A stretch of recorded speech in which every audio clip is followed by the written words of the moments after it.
यो गाउँ अझै चिठीले बाँचिरहेको छ। फोन आए पनि चिठीको भर फरक हुन्छ। आज बाटो लामो छ होला कि दाइ? खबर ढिलो हुनु हुँदैन भाइ।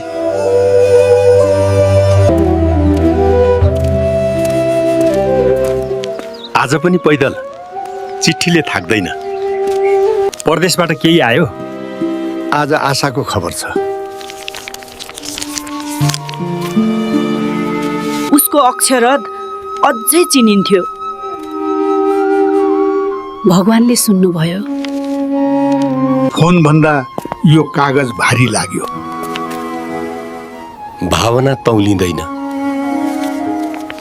मेरो झोलामा कागज होइन, कथा हुन्छ। यो खबर पचाउन गाह्रो छ।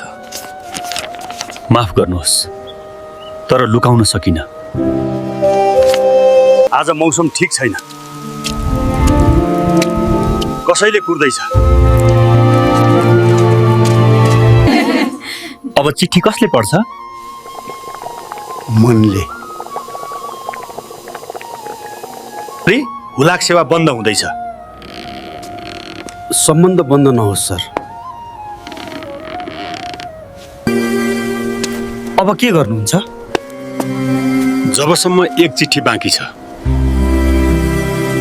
ढिलो हुन सक्छ, तर रोकिन्न।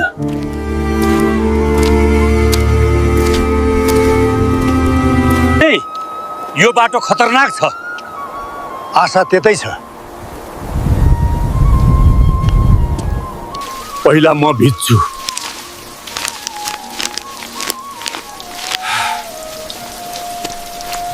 मेरो नाममा हो? हो, धेरै समयपछि। यसले फेरि बाँच्न सिकायो। त्यसैले हिँड्छु। हुलाकी दाइ बिना यो गाउँ अधुरो छ। साँचो हो। म केवल चिठी पुर्याउँदिन, चिठी पुर्याउने। म भरोसा पुर्याउँछु।